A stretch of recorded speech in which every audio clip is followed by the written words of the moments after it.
Olá, meus irmãos e irmãs de Ideal Espírita, vocês amigos e amigas que nos acompanham aqui na página Estação da Luz Espírita, muitíssimo obrigado mesmo pela sua companhia. A nossa página Estação da Luz Espírita não tem fins lucrativos, o objetivo é a divulgação da doutrina espírita. E é por isso que nós reunimos aqui esta sede de matérias espíritas para que possa atender às suas necessidades, estudo, lazer, pesquisa. Você encontra aqui na nossa página Estação da Luz Espírita os livros da codificação, obras suplementares, entrevistas, palestras e os programas da Web Rádio Estação da Luz de Natal e Web Rádio Cristo Consolador de São Paulo. Ou seja, um acervo que atenda às suas necessidades, sem fins lucrativos. O objetivo é a divulgação da doutrina espírita. E agora eu convido você para nos acompanhar na reprodução de mais esse trabalho imperdível. Muito obrigado mesmo pela sua companhia e vamos juntos!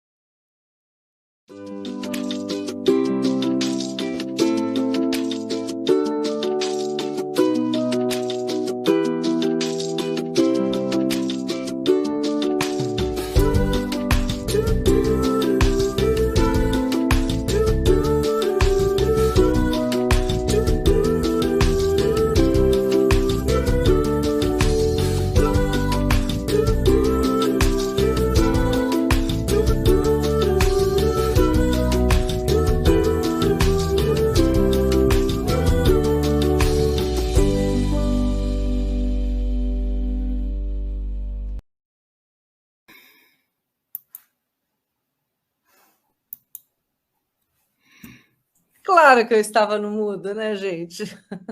Olá para todos vocês. Olá, sejam todos bem-vindos a mais esta quarta-feira de leitura e estudo sobre o livro Paulo Estevão. Saúde.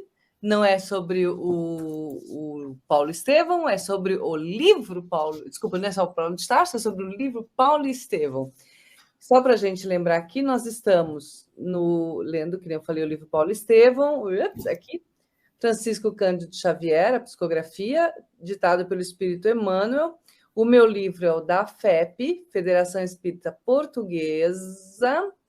E, enquanto a gente faz oração, se vocês quiserem já ir procurando a página, no meu livro nós estamos na página 28, primeiro, segundo, terceiro, quarto, quinta estrofe, que começa com Os Olhos de Gesiel. Os Olhos de Gesiel. Ok? Então, enquanto vocês procuram, eu vou fazer a nossa oraçãozinha e depois eu apresento aqui a nossa convidada de hoje. Eu reapresento ela. Né, Sônia? Tudo bem? Tá. Então, Mestre Jesus, mais uma vez nos encontramos junto a Ti em oração e em estudo. Agradecemos a oportunidade de termos a capacidade de nos conectarmos através da leitura, dos ensinamentos que nos proporciona, pelas mensagens dos nossos espíritos queridos, como Emmanuel, também como Paulo de Tarso, como o próprio Jesus Cristo, que nos orientam e nos amparam neste trabalho. Estamos nos colocando neste momento à sua disposição, enquanto oferecemos todos os nossos pensamentos de amor, de carinho, de gratidão, para este trabalho, então que todas essas energias possam ser disponibilizadas a vocês, que utilizem em favor daqueles que necessitarem. Mais exclusivamente as nossas queridas mulheres, por ser hoje o Dia Internacional da Mulher, que possam todas elas receber um amparo, elas que trazem a vida ao mundo nessa comunhão com Deus. Obrigada a vocês, mulheres, obrigada a todas as mulheres, e que estejamos iluminadas pela grande mulher que esteve nessa terra, que é a nossa Mãe Maria de Nazaré. Estejam todos conosco, nos inspirando, para que possamos compreender melhor o que nos for fornecido. Que assim seja. Que assim seja. Dia das Mulheres! Grandes homens, vocês também tem grandes mulheres aí com vocês? Mães, esposas, filhas, irmãs, amigas, inimigas, colegas de trabalho, assim seja. Ou seja, nós mulheres estamos em tudo quanto é lado, invadindo tudo. Bom, com vocês, gente, a nossa Sônia, né, Sônia? Olá, boa noite a todos. Como estamos no horário de noite nos dois países, boa noite a todos. Boa noite. Sônia, eu falo que é meu cérebro ambulante, além de ser minha grande irmã. Eu sou um karma na vida dela. Mas assim faz parte. Isso não é verdade. Somos karma mútuo. Isto não é verdade. Olá, muito bem. E temos hoje conosco, ela que já esteve conosco aqui uma vez, dando essa continuidade, faz parte do nosso time Paulo e Nós, né? Faz parte do grupo Nós, que é a nossa Manuela Ricciardi, certo? Ricciardi, né? É. Eu sempre acho o nome, Manu. Então, Ricciardi. é Ricciardi. Ricciardi, muito bem. A Manuela ela é estudiosa da doutrina, ela é coordenadora de cursos, né? Ministra algumas aulas sobre a doutrina, é estudiosa, palestrante, trabalhadora também, minha amiga. E faz parte aqui do grupo Nós. Bem-vinda, Manuela. Muito obrigada, principalmente filha de Deus. Ups. Exatamente, principalmente com os filhos de Deus. E mulher hoje também, né? E nesta encarnação mulher, com muita felicidade e um bom programa para nós todos, que vamos aprender com Paulo, que tem sempre a nos ensinar muito. Que assim seja. Gente, desculpa que eu estou com pouca luz aqui hoje, então eu estou procurando o meio de vocês me enxergarem. Então, bom, bem-vindos a todos vocês, né, por estarem conosco nessa continuação da leitura do livro. Mas hoje até eu quero começar fazendo uma leitura, antes de entrarmos no livro, quero fazer uma leitura, porque, obviamente, de alguma forma vai entrar esse assunto, né, na nossa live de hoje, no nosso estudo, que é o Paulo de Tarso e as mulheres. Então, a gente vai fazer uma oraçãozinha, né? Que, começando com uma frase destacada de Efésios, carta de Paulo de Tarso para os Efésios, né? Capítulo 5, versículo 28. Então, vamos lá. Essa citação, essa análise dessa frase está no livro Pão Nosso, Psicografia de Chico Xavier, ditada pelo Espírito Emmanuel. O tema é o Evangelho e a Mulher. E a frase aqui está. Assim, devem os maridos amar as suas próprias mulheres, como a seus próprios corpos. Quem ama a sua mulher, ama-se a si mesmo. Paulo, Efésios 5, 28. Muita vez, o apóstolo dos gentios tem sido acusado de excessiva severidade para com o elemento feminino. Em alguns trechos das cartas que dirigiu às igrejas, Paulo propôs medidas austeras que, de certo modo, chocaram inúmeros aprendizes. Poucos discípulos repararam, na energia das palavras dele, a mobilização dos recursos do Cristo, para que se fortalecesse a defesa da mulher e dos patrimônios de elevação que lhe dizem respeito.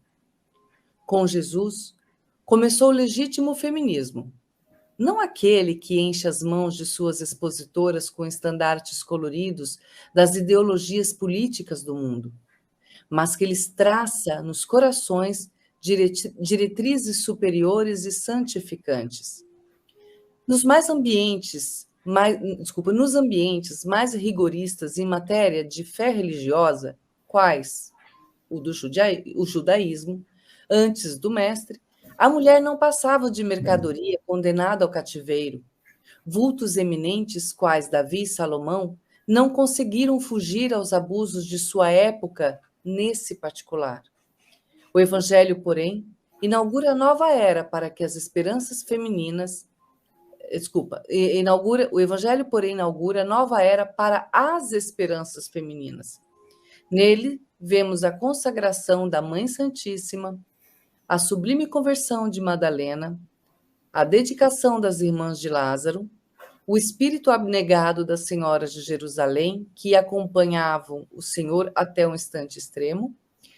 Desde Jesus, observamos crescente respeito na terra pela missão feminil.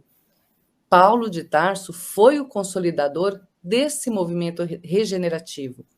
Apesar da energia áspera que lhe assinalava as palavras, procurava levantar a mulher da condição de aviltada, confiando-a ao homem na qualidade de mãe, irmã, esposa ou filha, associada aos seus destinos e, como criatura de Deus, igual a ele. Aí a gente já consegue, né, desmistificar, ou não desmistificar, mas explicar um pouco de Paulo, né, sobre as mulheres. Então, a gente vai descobrir mais para frente, conversar mais para frente, até pelo amor dele de Abigail, pelo respeito que ele tinha por Abigail. A gente vai, o que é interessante até nesse livro, o livro começa explicando sobre, Emmanuel explicando sobre o que se acontecia na época, né, da época de Paulo Estevão, né, que era esse cristianismo ainda quase primitivo, né? Então o livro explica isso. Se ele explica isso, a gente tem que entender que não dá para transcrever cartas ou citações sem se transportar para a realidade da época. Estou certa, meninas? Corretíssimo.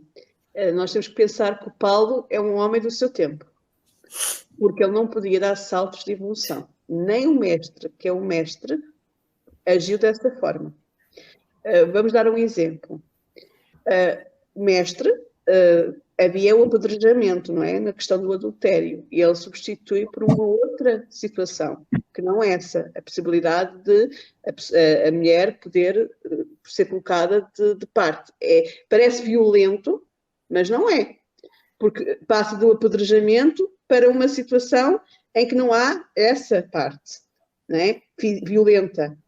E o Paulo de Tarso sabia perfeitamente como é que era a vivência da sua época. Ele sabia que não podia, perante uma situação em que elas viviam dentro do judaísmo, que não podiam, mesmo sendo cristãs, não podiam fugir à ordem dominante, porque isso significaria que elas poderiam ser condenadas, né, ao apedrejamento e a outras situações.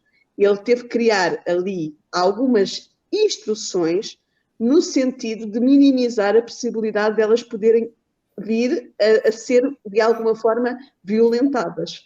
Mas transformando a forma como os homens da época viam as mulheres, trazendo, como diz aí muito bem Emmanuel, para a condição de mãe, esposa, companheira, dedicada, ombro amigo, estar lado a lado e não atrás, né?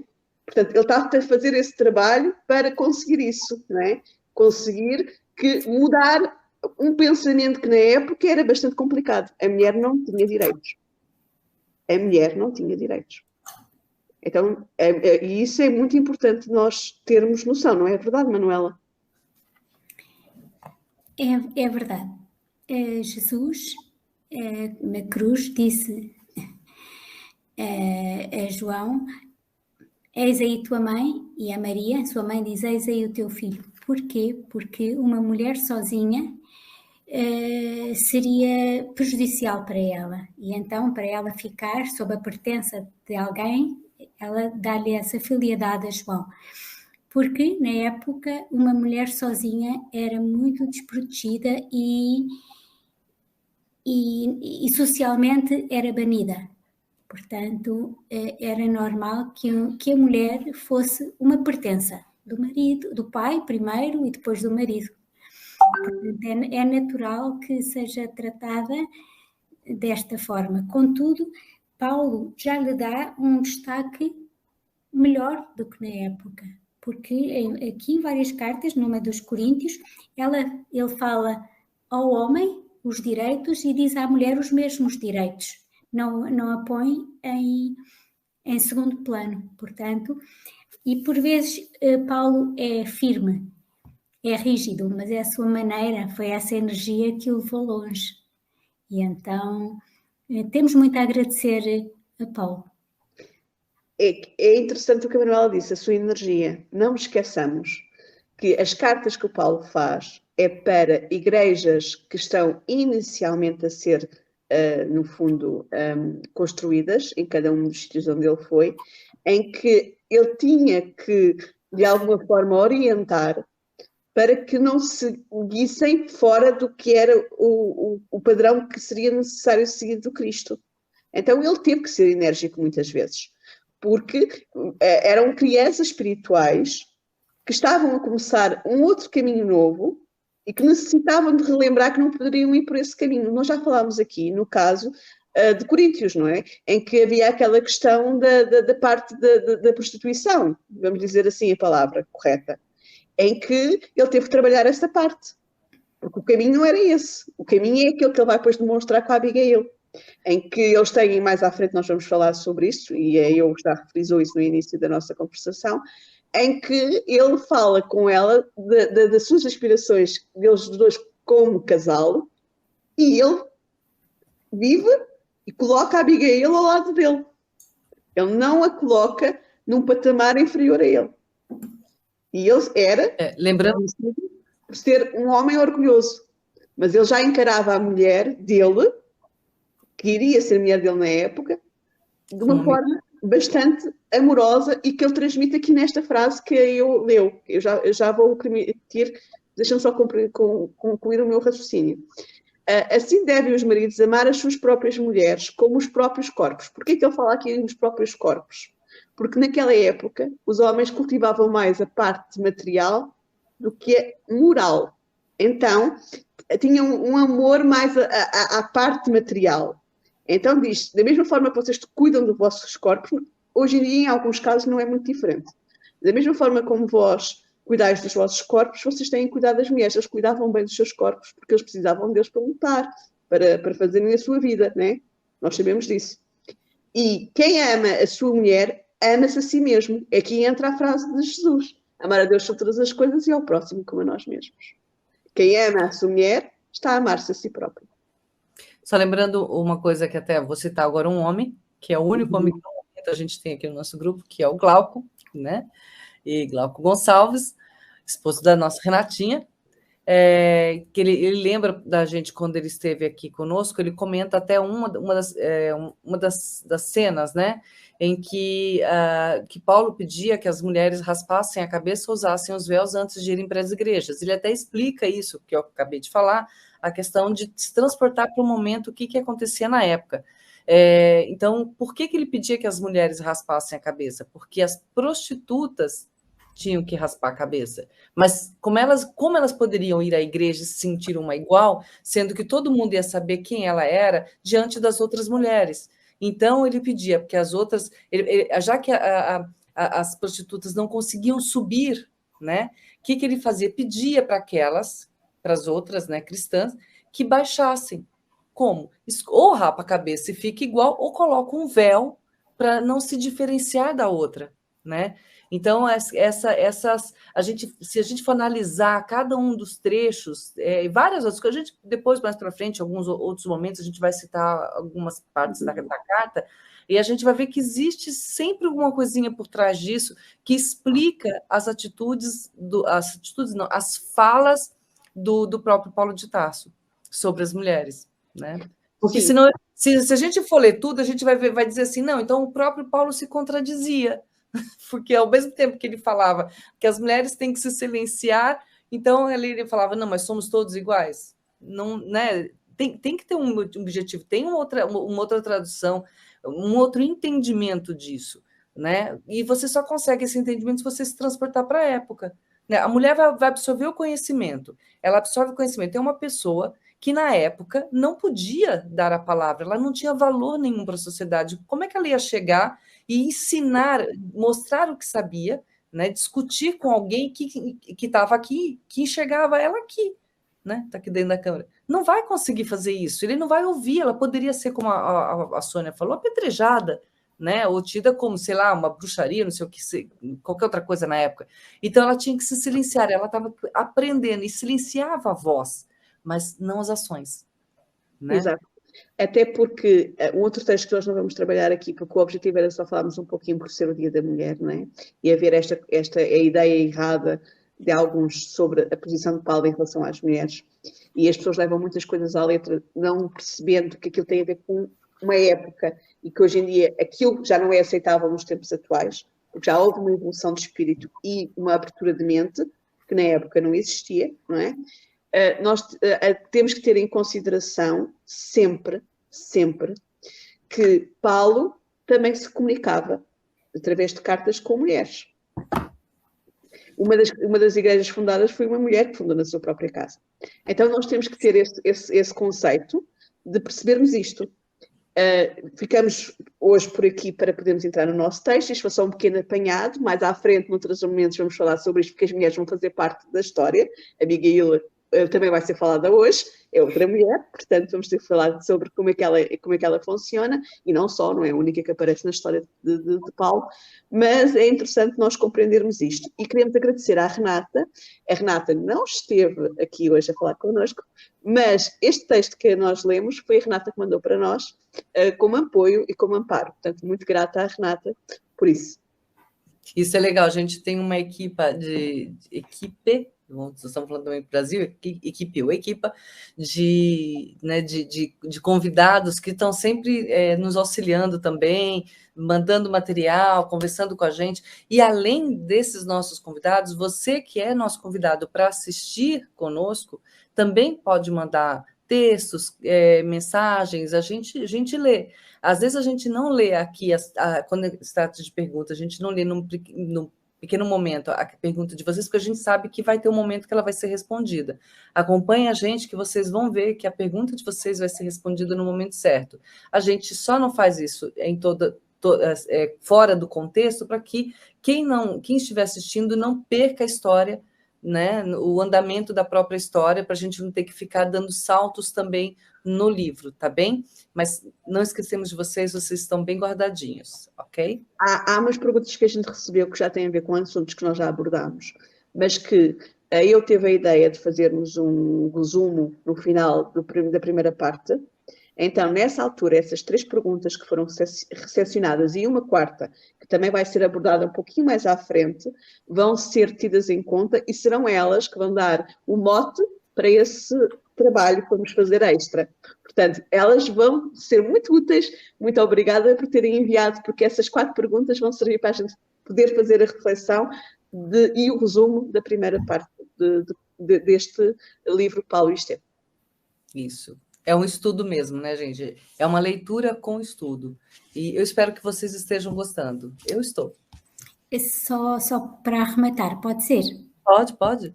Eu estava a ler as cartas de Paulo e foram muito mais os louvores e os benefícios às mulheres do que quando ele é rijo. Só que nós, humanos, ainda vamos ver aquilo que nos perturba e vamos dar ênfase a isso. E, portanto, destacamos aquilo que não aceitamos, mas façamos justiça a Paulo. Mesmo naquela altura, ele foi um grande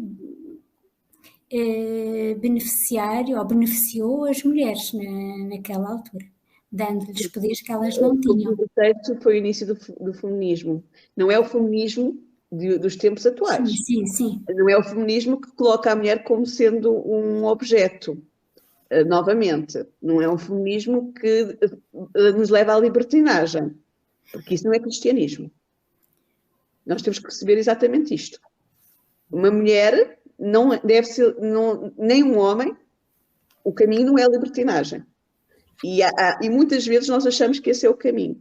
O nosso caminho é diferente dentro do cristianismo. O cristianismo ensina-nos a moralidade. E muitas vezes, como ainda a nossa sociedade não é moral, e nós ainda temos algumas coisas do passado que nos levam às quedas, nós queremos converter o cristianismo numa coisa que não é o cristianismo. E isto é muito importante nós compreendermos.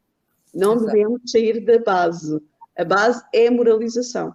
Por mais que nos possa custar, por mais que a gente ainda tenhamos tendências, nenhuma de nós aqui é perfeita, nós todos temos tendências que são ainda nocivas, nós temos que perceber que o caminho não é esse. E é isso que o Paulo, no fundo, também nos ensina, que nós conseguimos perceber que o caminho da mulher é ela se valorizar, é ela se amar, é ela se respeitar.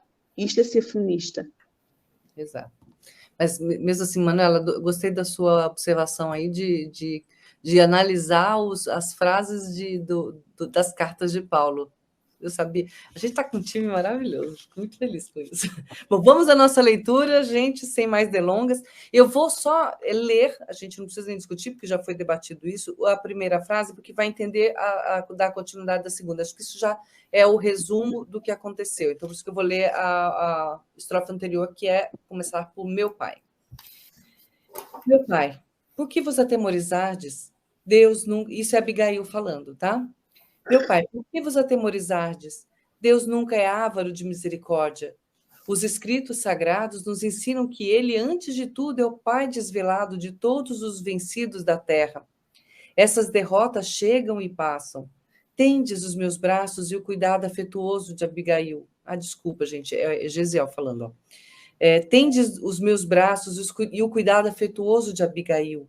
Por que lastimar se amanhã mesmo, com o socorro divino, poderemos sair desta casa para buscar outra em qualquer parte, a fim de nos consagrarmos ao trabalho honesto? Deus não guiou o nosso povo expulso do lar através do oceano e do deserto? Por que negaria então o seu apoio a nós, que tanto o amamos neste mundo? Ele é a nossa bússola e a nossa casa. Os olhos de Gesiel fixavam o velho genitor em uma atitude de súplica profundamente cariciosa. Suas palavras revelavam o mais doce enternecimento no coração.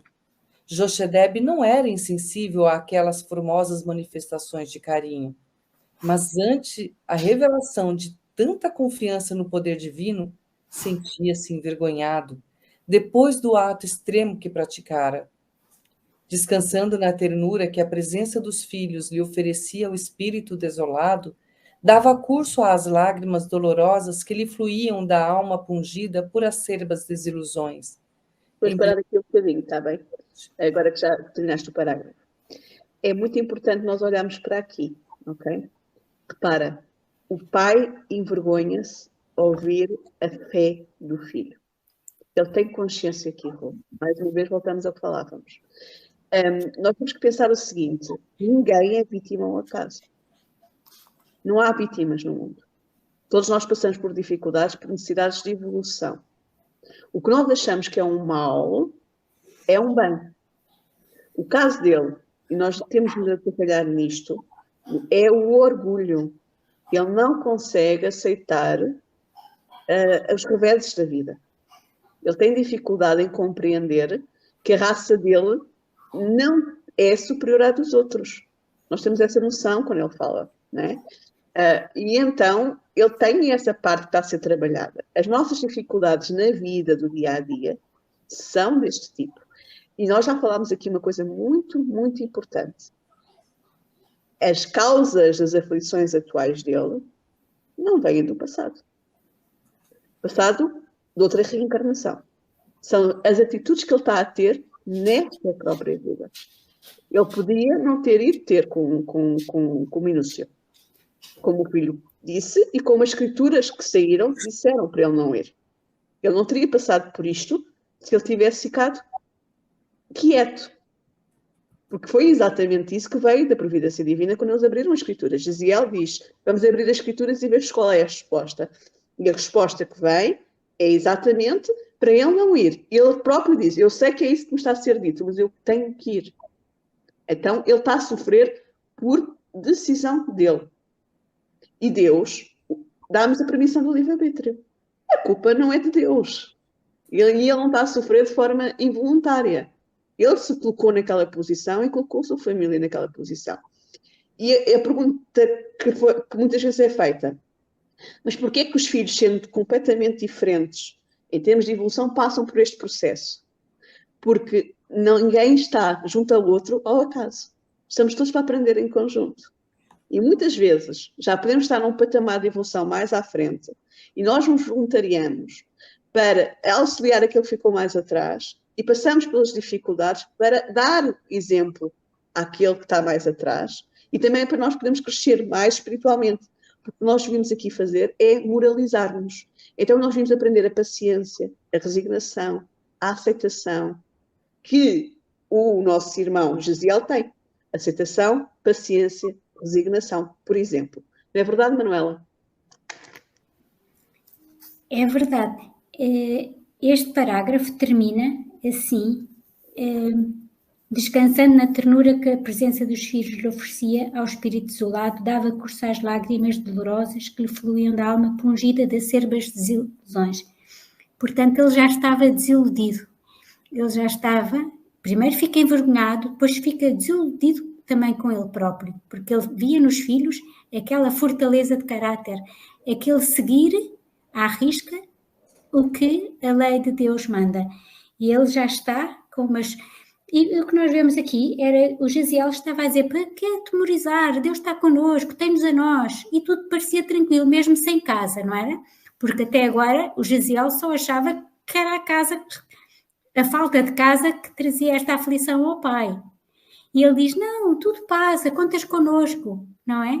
Depois nós vamos ver, as aflições vão se aumentar, mas o pai fica envergonhado, com certeza, com os filhos, com esta grandeza e com esta sabedoria, com esta aceitação. E ele, que deveria ser ele o que deveria ensinar aos filhos, são os filhos que lhe estão a ensinar a ele, não é? Porque ele sucumbe ao seu orgulho, à sua sede de justiça, que não sabe esperar. Sendo que ele tem sempre as duas leis juntas, não é? A de Moisés, que é aquela que é material, não é? Momentânea para um povo que tinha necessidades de a ter porque ainda eram crianças espirituais, e a de Deus, que é a do amor. Ele tem sempre, não matarás, não roubarás, está sempre lá presente. E depois vem a outra, e ele ouve as duas. Ele sabe que existem as duas. Ele não pode aqui alegar a ignorância. De tal maneira que não pode, que ele fica desiludido e sabe que errou. Não é?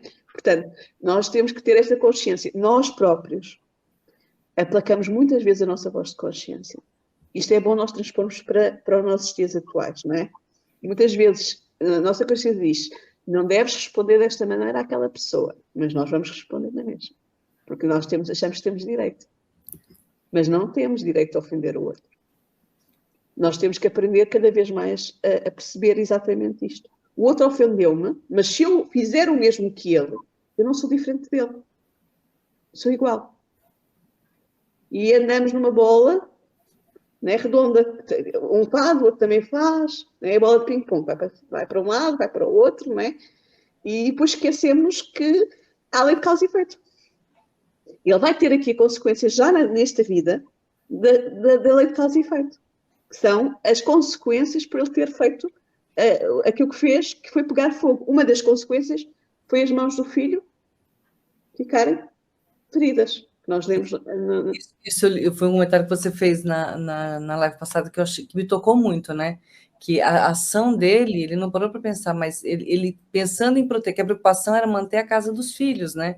Mas ele pensou tão pequeno, estava tão cego que ele não percebeu que ele poderia ferir os filhos de uma forma ou de outra, e acabou ferindo fisicamente o próprio Gesiel e emocionalmente, né, pelo coração, feriu os dois filhos ao mesmo tempo, porque eles nenhum filho quer ver o seu pai sentir raiva, dor ou ser maltratado ou humilhado, né? Ainda mais ver que sabendo das grandes consequências que essa ação dele ia trazer para ele. A gente vai ver a ação, o que vai acontecer aqui, o que esses filhos vão fazer.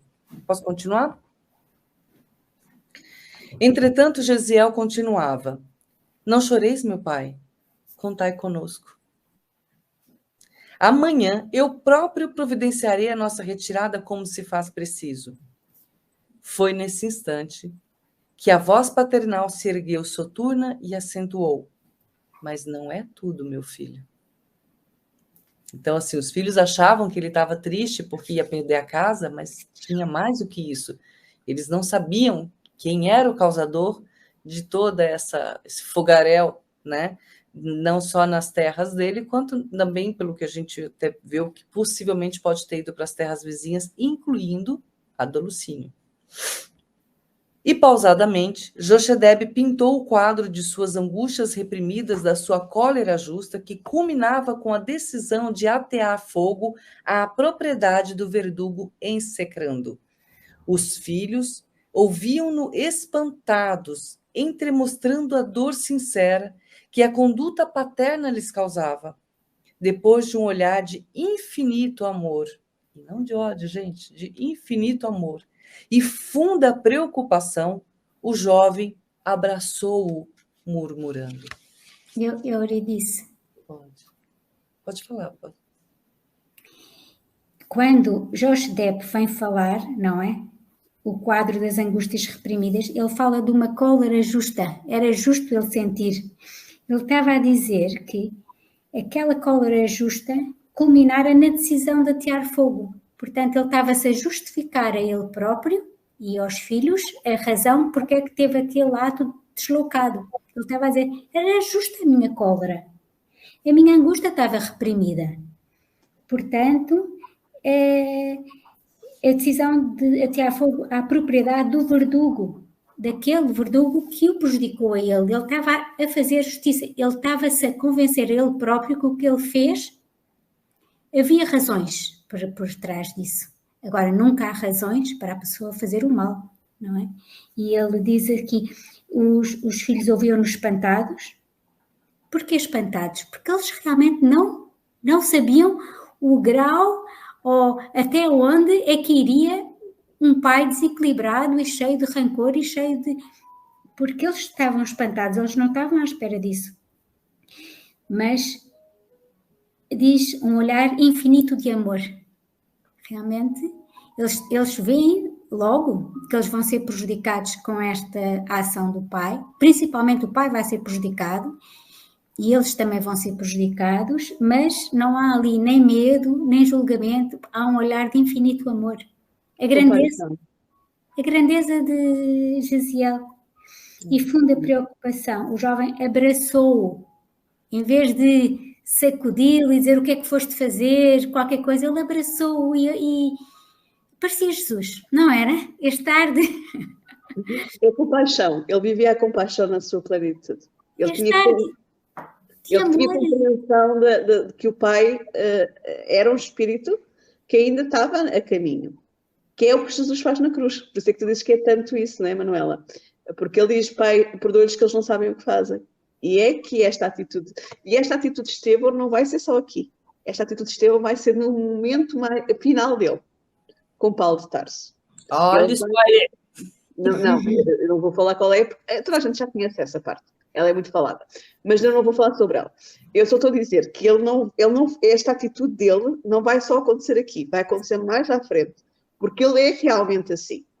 E muitas vezes nós, e isto agora trazendo para a nossa vida do dia a dia, muitas vezes nós ouvimos alguém ser assim e achamos que ela não está a ser sincera. Porquê? Porque nós ainda não conseguimos ser assim. Então, atiramos pedras a essa pessoa, porque essa pessoa nos mostra aquilo que Jaziel mostrou ao pai. Porque ela nos envergonha. Porque ela nos faz sentir que nós estamos ainda pequeninos. E aqui tem a ver com o nosso orgulho. O pai amava Jaziel. Então, não o sentiu nesse sentido mais negativo. Com a graça de Deus, não é? Mas nós muitas vezes sentimos dessa forma negativa. E o que é que vamos fazer? Vamos procurar alguma coisa que essa pessoa tenha de menos bom para trazer em evidência para nos sentirmos menos pequeninos. Isto é uma atitude ainda infantil da nossa parte. É estarmos a procurar no outro algo que o coloque mais pequeno para que nós não nos sintamos tão pequenos. E nós somos todos seres diferentes, não somos iguais. Um já tem uma conquista, outros têm outra conquista. O Jaziel tem uma conquista, a Abigail tem outra. Eles são ambos evoluídos espiritualmente. A Manuela tem outra, eu tenho outra, eu tenho outra. Temos conquistas ainda a fazer, não é? Porque estamos a caminho e não somos espíritos perfeitos, estamos num planeta de provas e expiações. E como tal erramos, e como tal temos que tentar acertar novamente. E trazendo as epístolas de Paulo, muitas vezes faço o que eu não quero e aquilo que quero fazer ainda não consigo. é uma epístola de Paulo, quando já estava a caminho com Cristo. Ele tinha consciência que estava a lutar consigo próprio. É o que nós fazemos, é o que fez aqui o Jezebel. Ele estava a lutar consigo próprio, com a sua consciência, a consciência do bem e a consciência que dizia assim, continua a fazer os erros que tu fazias no passado, que é o revido. Então, quando se pergunta o que é que ele te fez de menos bem, é exatamente isso. Ele tem tendência ainda a revidar. E esse é que é o problema. E então temos que pensar sobre isto para nós próprios, para as nossas vidas. Como é que nós estamos a agir nas nossas vidas? E como é que nós agiríamos numa situação dele? A eu já respondeu isso há uns tempos atrás. Não sei se não agiríamos igualmente. Porque a gente não sabe, perante coisas muito graves nas nossas vidas, nós não sabemos como é que vamos agir. Agora é assim, ele tinha capacidade para vencer esta prova. Porque senão ela não tinha sido colocada no seu caminho. Ele não teve, foi força moral, força de vontade suficiente para deixar o bem vencer. E é esta a dificuldade que nós temos. Muitas vezes nós sabemos o que é correto, mas não temos a força de vontade para nos vencermos a nós próprios. Essa é a grande questão, né? É a grande questão de cada um de nós. Bom, vamos lá. Meu pai, por que levantaste o braço do vingador? Por que não esperaste a ação da justiça divina? Embora perturbado pelas afetuosas admoestações, o interpelado esclarecia. Está escrito nos mandamentos, não furtarás. E fazendo o que fiz, procurei retificar um desvio da lei, porquanto fomos espolhados de tudo que constitui o nosso humilde patrimônio. Justificando, né? Isso que você acabou de falar, né, Sônia? A Manuela, a justificação veio da Manuela, sim. Justificando. Então, acima de todas as determinações, porém, meu pai, acentuou Gesiel sem irritação, Deus mandou gravar o ensinamento do amor, recomendando que o amássemos sobre todas as coisas, primeira revelação, de todo o coração e todo o entendimento. Amo o Altíssimo, mas não posso amar o romano cruel, suspirou Jochedebe amargurado. Olha só o entendimento de amor, né, Manuela? Reparem bem qual foi a frase que foi buscar o nosso irmão Gesiel. Nós conhecemos esta frase de alguma maneira, não é? Amar a Deus sobre todas as coisas e ao próximo como e ao próximo como nós mesmos, não é? Mas a primeira parte de Jesus era que já existia. Ele depois só complementou a parte que faltava. É amar o outro como nos amamos a nós, não é? Então, se eu tenho que amar o outro, se eu também erro e preciso de perdão, eu tenho que perdoar o outro. E esta é que é a nossa grande dificuldade. E é a dificuldade dele, o perdão. Mas ele sabia este mandamento. Agora vamos ver como é que vai falar a seguir Gesiel. Sónia, e eu, aqui neste parágrafo anterior, em que ele vai buscar as escrituras, não furtarás, ele vai dizer, olha, estava lá escrito, não roubarás. E alguém te roubou-me, ele roubou-me. É lícito eu fazer a justiça que está proclamada que Deus há de fazer. Agora, nós não somos obreiros da justiça, a não ser que Deus nos ponha, mas não com a nossa intenção de prejudicar alguém. Nossa ação deverá sempre ser o amor, e não é... nós não somos Deus, e nós achamos que somos Deus. Ou que somos instrumentos de Deus para a justiça, portanto nós conseguimos nos lubriar e dizer, não, Deus precisa de instrumentos, mas para a justiça não temos que ser nós somos instrumentos do bem e do equilíbrio, e também em relação a este equilíbrio todo para a nossa vida, que realmente todo este ensinamento é para nós nos tornarmos melhores, né? Ele, em grande desequilíbrio, não façamos nada, porque o que sai de nós em desequilíbrio só vai estragar, não é? E então, saibamos parar. A seguir. Se nós nos olhássemos quando estamos com cólera, ficaríamos assustados. Eu já me olhei, já assustei. Ó, lembrei da frase, se amássemos o que nos amamos, né? Foi a graça de uma... Por que teríamos que ter alguma recompensa, né? Então é isso. Mas eu entendo que é difícil. Gente, é difícil, mas não é impossível, tá bom? Ó, quando aparece assim o Tavares, é porque eu sei que a gente já não tem muito tempo. Vamos lá. Está nos Olha, 43 minutos, supostamente é 45. É isso que ele deve estar a querer chamar a atenção. amo o Altíssimo, mas não posso amar o romano cruel, suspirou Jochedebe amargurado. Mas como revelarmos dedicação ao Todo-Poderoso que está nos céus? Continuou o jovem compadecido, destruindo suas obras. Aí está. Aquilo que falávamos a semana passada.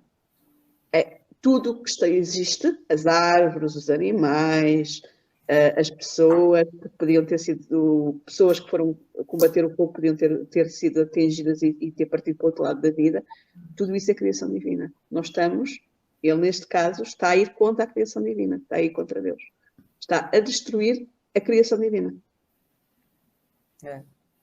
No caso do incêndio, não temos só a considerar o nosso testemunho de desconfiança para com a justiça de Deus, mas os campos que nos fornecem agasalho e pão sofreram com a nossa atitude e os 2 melhores servos de Licínio Minúcio, Caio e Rufílio, foram feridos de morte quando tentavam salvar as termas prediletas do amo. Houve pessoas que morreram.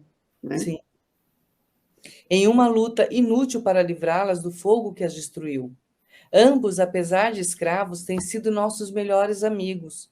As árvores frutíferas e os canteiros de legumes de nossa propriedade devem quase tudo a eles, não só no concernente às sementes vindas de Roma, mas também no esforço e cooperação com o meu trabalho.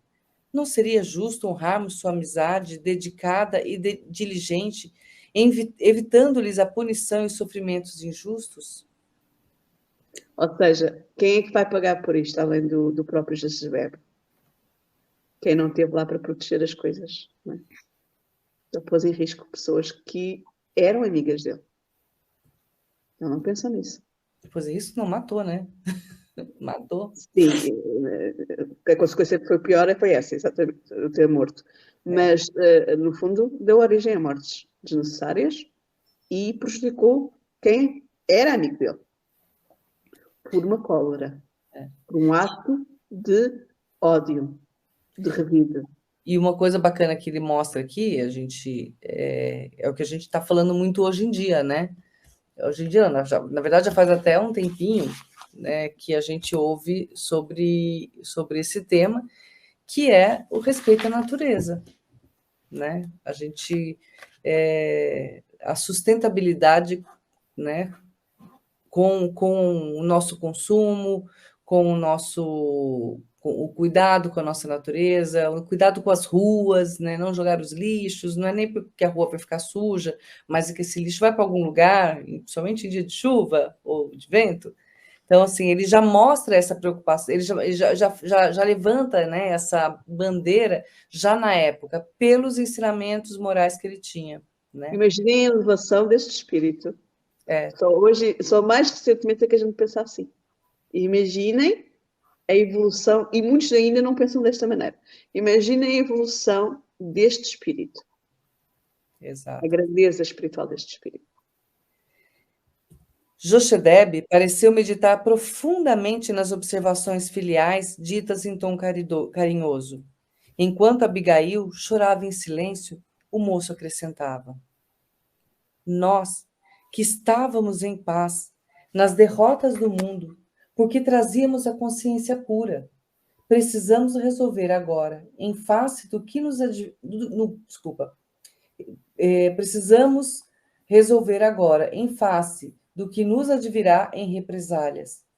Quando dava o meu esforço contra o fogo, observei que muitos afeiçoados de Minúcio me contemplavam com indisfarçável desconfiança. A esta hora, já ele terá regressado dos serviços da corte provincial. Precisamos encomendar-nos ao amor e à complacência de Deus, pois não ignoramos os tormentos reservados pelos romanos a todos os que lhes desrespeitam as determinações. Ou seja, eles viram ele lá a ajudar, acharam estranho, porque sabiam que aquelas terras tinham sido expoliadas, não é? E que ele tinha sido, no fundo, a última casa que ele tinha, os últimos terrenos tinham sido expoliados, achavam que ele já poderia saber e estranharam porque ele estava ali, porque não é normal alguém ajudar pessoas que de alguma forma o prejudicaram. E ele já fazia isso na época, pagar o mal com o bem. Vocês já viram a grandeza de Jaziel? Porque é que ele conseguiu, logo mais à frente vamos perceber isto, aceitar o Cristo tão facilmente? Porque já estava nele. Este conhecimento. E quando me perguntam, mas este conhecimento, ele já o tinha de onde? Moisés. Os 10 mandamentos. Mas a interpretação verdadeira dos 10 mandamentos. E outras vidas também, né, Sônia? É isso que eu vou falar. Os 10 mandamentos que são as vidas que ele já teve antes e que ele estudou esses 10 mandamentos. Porque, repare, ele está sempre a usar o conhecimento das Escrituras. Vocês já repararam nisso? Ele está sempre a usar os conhecimentos das Escrituras. Mas a parte de Deus. Quando nós dizemos, mas Jesus veio... Não, Jesus disse, eu não ouvi derrogar a lei, eu vi dar continuidade. Então já estava lá. E ele usou os 10 mandamentos naquela única frase, que é amar a Deus sobre todas as coisas e ao próximo como a nós mesmos. Mas para fazer isto, nós precisamos de cumprir aqueles 10 mandamentos. Não roubar, não matar, não dizer falso testemunho, e etc. Então, reparemos, já estava lá. Às vezes dizemos, a pessoa não sabe. Não, está onde é que está gravada a lei de Deus? Na nossa consciência. Isto só serve para nos relembrar, reavivar, mas ela está cá. Okay? Nós não estamos órfãos. Seja qual seja a religião que nós tenhamos, seja a cristã ou outra qualquer. Nós não estamos órfãos. Em nenhum momento estamos órfãos de conhecimento. Vamos terminar esta partezinha e depois terminamos, está bem? Que é a Manuela quer falar também. Ok. Sim. Eu estou de olho na Manuela. Sim, e começa este parágrafo. Nós que estávamos em paz nas derrotas do mundo porque trazíamos a consciência pura. A consciência dele deveria continuar pura, porque quem agiu mal não foi ele, foi o pai. Mas ele abraça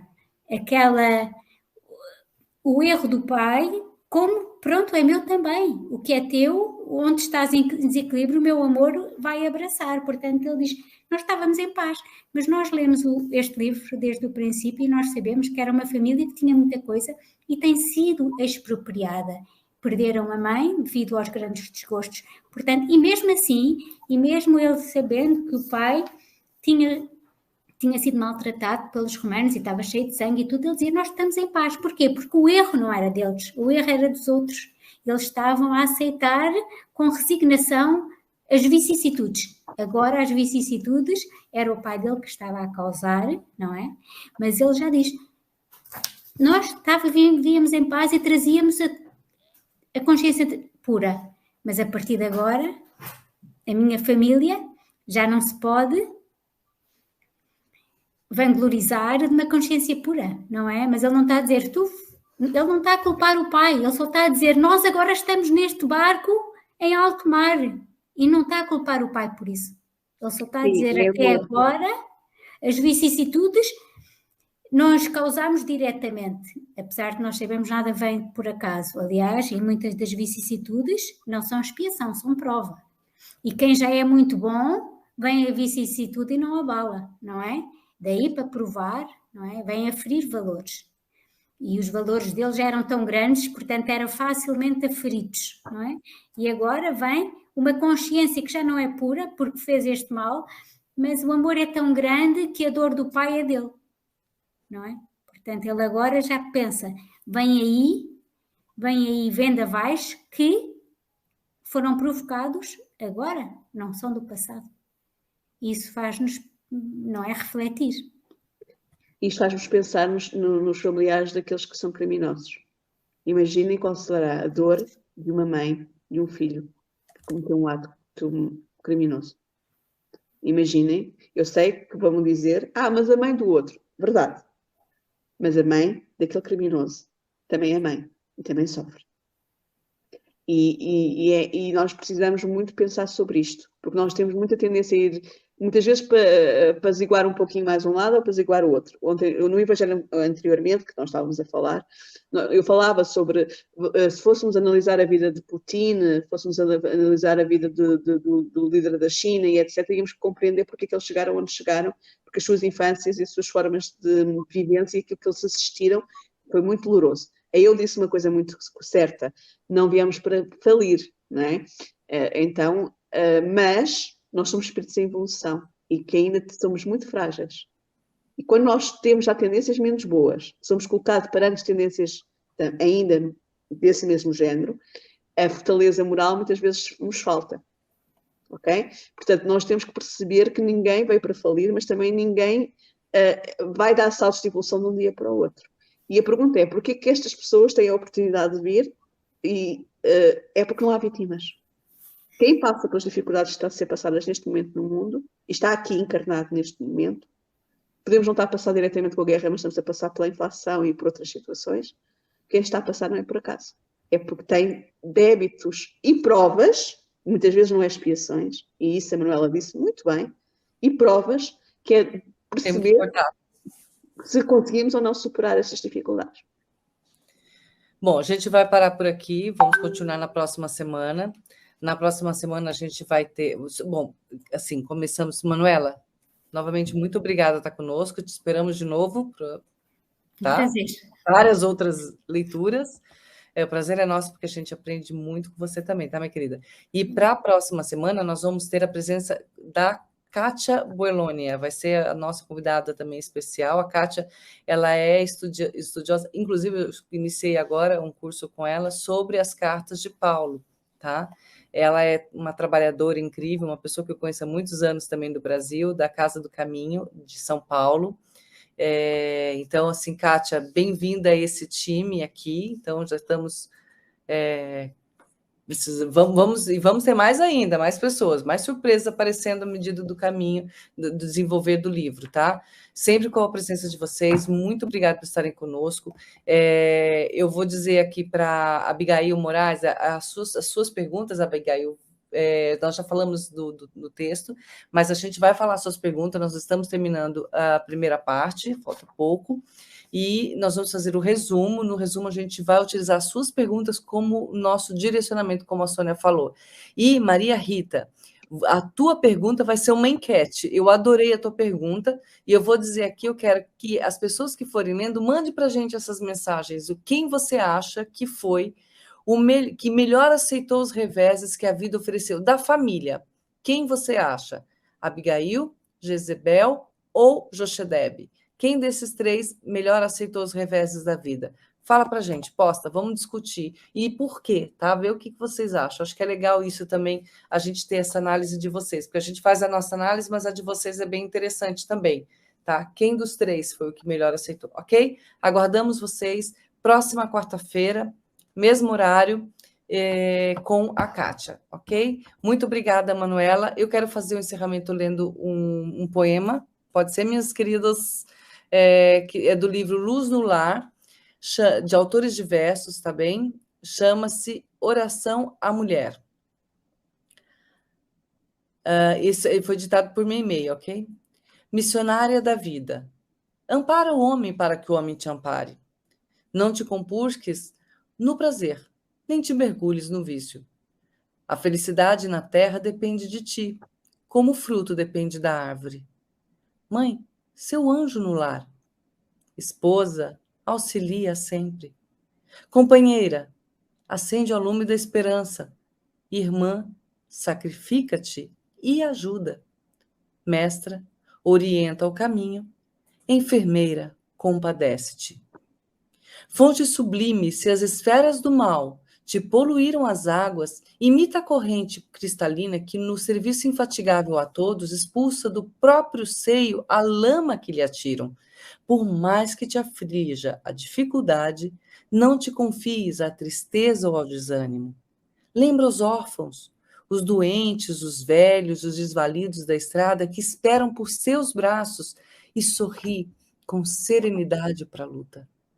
Deixa que o trabalho tanja as cordas celestes do teu sentimento, para que não falte a música da harmonia aos pedregosos trilhos da existência terrestre. Teu coração é uma estrela encarcerada. Não lhe apagues a luz, para que o amor resplandeça sobre as trevas. Eleva-te, elevando-nos. Não te esqueças de que trazes nas mãos a chave da vida, e a chave da vida é a glória de Deus. Feliz Dia das Mulheres para todas nós, e Muito obrigada por todos, muito obrigada por esse time, muito obrigada, Tavares. Nos encontramos, muito obrigada a vocês por estarem conosco. Nos encontramos na semana que vem. Podem já começar a responder nessa nossa enquete aí, tá bom? Vai ser muito legal a gente discutir. A parte dessa enquete ainda não chegámos lá. Portanto, só se já leram o livro. Já vão mandando. Quem assistiu agora, pode ser que a gente agora já manda, o quem vai assistir durante a semana já manda, porque como a gente tem uma diferença de fuso horário, algumas pessoas acabam assistindo em horários diferentes, em dias diferentes. Vai mandando as perguntas, né? Manda para o Tavares, a gente tem o telefone que foi colocado para que vocês possam enviar os WhatsApps de vocês também, que é o número, não tenho aqui de cor, Tavares, consegui colocar aí para a gente depois, tá bom? Para vocês mandarem as respostas, tá? Do que vocês acham, as análises de vocês. Um abraço muito grande, fiquem todos com Deus, uma ótima semana e vão dormir tranquilos, ciente de que o coraçãozinho de vocês está ficando um pouco mais leve, porque está começando a se entender também, então a gente vai se perdoando e dormindo um pouco mais em paz, porque merecemos. Fiquem todos com Maria, a grande mãe, a grande mulher. Boa noite. Boa noite. Boa noite, Manuela.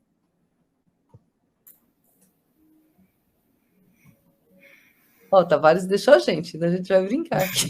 Boa noite, meninas. Boa noite. Então, deixa eu pegar o telefone aqui. Passo aqui o telefone. Enquanto ele não põe.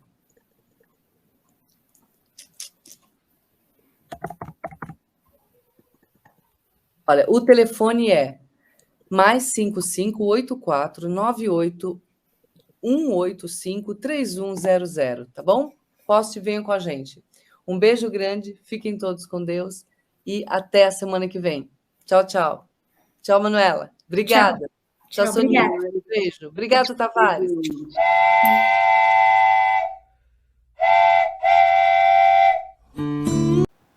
Chegamos ao final da nossa atividade. Muitíssimo obrigado mesmo pela sua companhia e espero você no próximo evento.